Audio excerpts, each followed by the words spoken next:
Welcome back. We do have some comments here before I go over to Eni Thompson, who's standing by to tell us what's happening around the country. Umar Ashafa says, must everybody collect their voters' cards? That's a question from Umar Ashafa on our Twitter page. But let's see what Eni has to say as regards PVCs and elections. Eni. Yeah, thank you so much, Nelta. Although the elections won't be until about 6 weeks, politicians are still very busy on the campaign grounds, visiting local government areas and socializing with their people. And the objective has not changed: winning votes for their parties. It's a dance of victory in the camp of the People's Democratic Party, and specifically that of the candidate vying for the senatorial post in Anelcha Dunukofia Njikoka Federal Constituency in Anambra State, Uche Ekunife. The occasion doubles as campaign in Anelcha and celebration of victory for the candidate who's been cleared by INEC as the accepted representative for the area in the forthcoming elections. She's not just campaigning for herself, she speaks on behalf of the party's presidential candidate, Goodluck Jonathan. You win an election on merit, because in the south he has done well, in the north he has done well, in the east he has done well. Jonathan has done well all over, and in all totality we must vote for him. In Oru, east of Imo State, the sound of the All Progressive Grand Alliance seems loudest at this time. The governorship candidate, Captain Emmanuel Ihanacho, continues in his tour.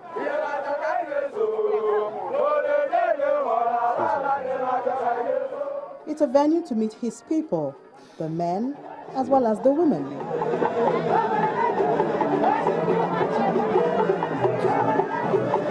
Another type of music peculiar to the people of Nasarawa State as they receive their governor Umaru Tanko Almakura, who is also the candidate for All Progressives Congress in the state. This is the flag of his campaign in Kiana, but he's also using this as an opportunity to inspect would-be and existing projects. For every local government development area that I visit, I ensure that all the viable projects, including abandoned ones, are subjected to inspection, and where it is necessary, we reactivate them. Yet another peace accord signing in Osun State this time. Political parties with candidates vying for offices in the state have agreed to carry out their campaigns and other political activities in a manner that will not disrupt the peace of the state.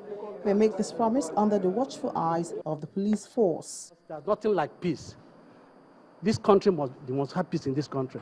And this election that is coming must be peaceful. That's why everybody's involved. You can see not only the police that is here, other security agencies are around to make sure that the peace is in Nigeria. And this security has to do with everybody.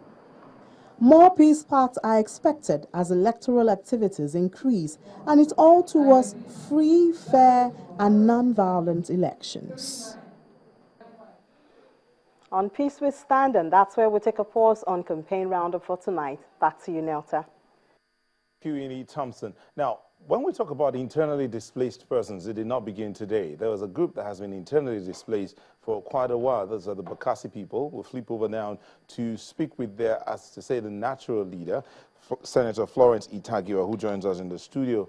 Thank you for joining us, distinguished. Thank you for having me here. What's the situation like in terms of preparations for the elections, PVC collections and all? You know, our situation is a peculiar situation.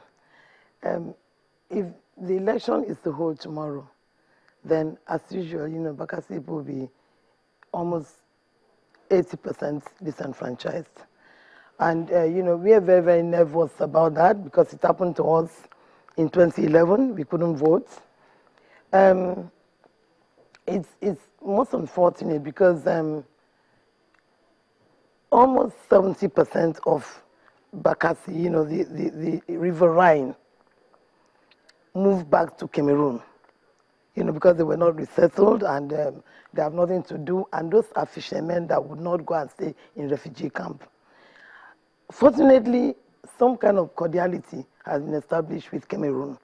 So which means that at least there's some semblance of dignity that they enjoy, with their work in Cameroon. Now, what we did was to now ship them down, because they are Nigerians living in Cameroon as Nigerians. So we shipped them down to come and register.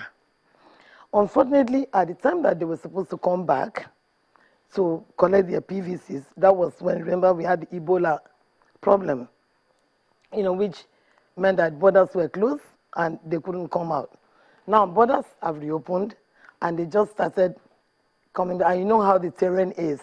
So if Nigeria went to the polls tomorrow, or Nigeria goes to the poll tomorrow, or Nigeria was to go to the polls tomorrow, you have like maybe 80% of Bakassi going to vote. But I thought it would be settled in Ikang. No, but I mean, the resettlement in Ikang, but the resettlement has not been completed. Do you understand? If you recall, we came here severally to campaign. The riverine Bakassi people insisted in living in an area that is conducive to their way of life and their income. And luckily, they found Day Spring, which government is about to relocate them to. Okay. You understand? But in the meantime, those whose main occupation is fishing are back in Cameroon. And the process of bringing them back to come and collect their PVC is very, very tiring. Considering the terrain, you have to hire boats and all that, which is what we're doing now.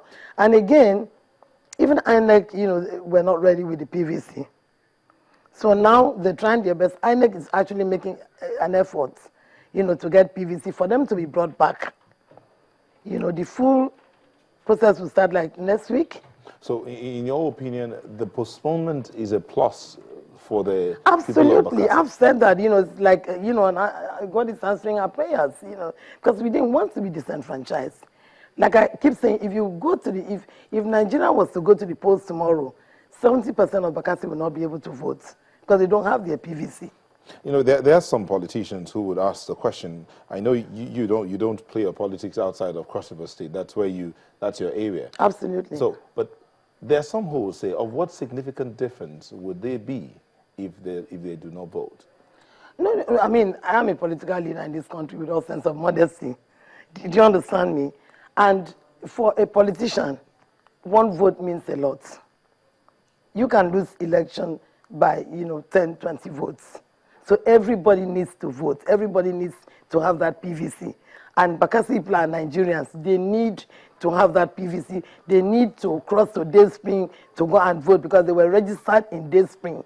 So they have to go to Day Spring to get their PVC and they need to vote so that tomorrow they too will be voted for. You understand? Because even the Bakassi children that are coming up tomorrow are Nigerians. So they too would need to vote and be voted for. Senator Tagiwa, one would think that, I'm not sure if you're running for an office here, so why this clamor for the Bakassi people, apart from the fact that, okay, we want them to vote so that they can be voted for, really, they are not settled in Nigeria. So they are Nigerians. They are Nigerians, but they're not exactly. They are Nigerians. Like even Nigerian, there are Nigerians that are residents in the UK, and if those Nigerians, love their country sufficiently enough not to stay there and criticize, they will come back and register as Nigerians because and then when it's time, they come back and collect their PVC. So what's INEC telling you about these people and their permanent voters cards? INEC is working on it. They're going to get their PVC, but what I'm saying is that the time that the extension now is an advantage to the people of Bakassi and indeed to Nigerians because everybody should go out and get their PVC. And that's why the other day I had a rally for women, like a town hall meeting. And I said to the women that you must go out and get your PVC so that it can be voted for. That is your voice. You must vote. You cannot criticize government if you did not vote. You have the right to criticize if you voted for. So Bakassi people are Nigerians. They must be allowed or given time to come out, get their PVC, vote in Day Spring where they were registered. Senator Tagiwa, I want to thank you so much for joining us for this conversation.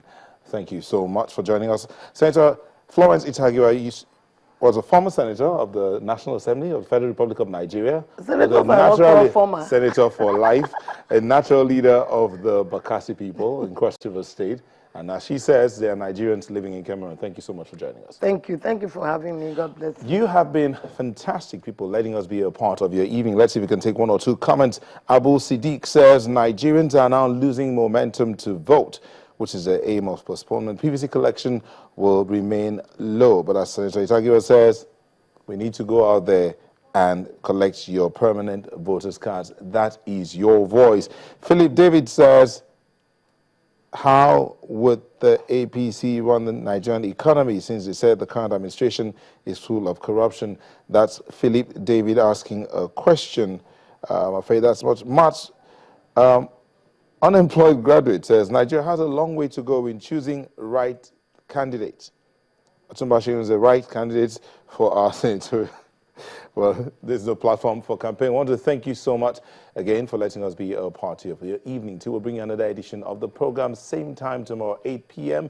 Do remember to keep sending in your comments and keep sending in the pictures into our Eyewitness platform. Just pick up the application, download the app for the iOS, Android, and Windows 8 devices, and you can use the Eyewitness feature. Thank you so much. Have yourself a good night. I'm Nel Tagwe.